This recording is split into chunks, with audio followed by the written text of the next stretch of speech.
Welcome back to the Tahoe Real Estate Show. Dan Durkin joins us from Durkin Tree Service. Dan, talking about maybe a way to help you not lose your insurance or to cut down on your insurance premiums, and that's through defensible space. Insurance companies right now are really taking a hard look at your property and your home. So what do you need to know from a defensible space standpoint that you're seeing from working with a lot of these insurance companies? What we're looking at is probably getting the fire department out, getting that defensible space assessment, and then having us come out as soon as possible and getting a free estimate. And then we can start looking at what we can do or what we could recommend and help you with, or what you can do yourself. Used you guys as well, and then some of the cleanup stuff.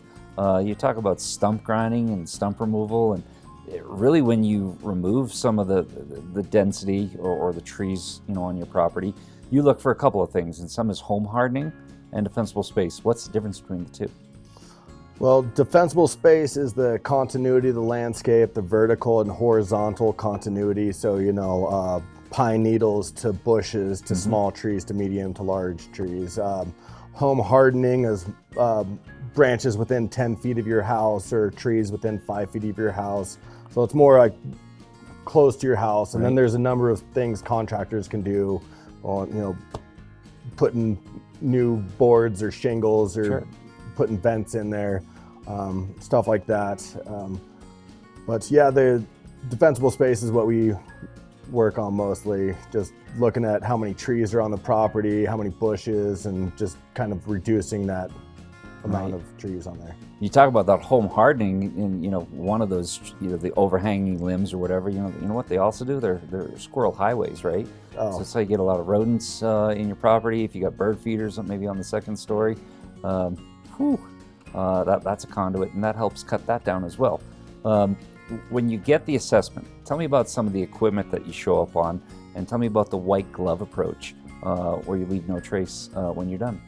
Oh yeah, thank you for mentioning that. Yeah, we have a number of different equipment. We have bobcats and mini skids and access to cranes, so we can tackle the smallest to the biggest job and get that all cleaned up. And we can leave the wood in rounds. I mean, we could even come back and split that firewood up for you, or we can haul it away.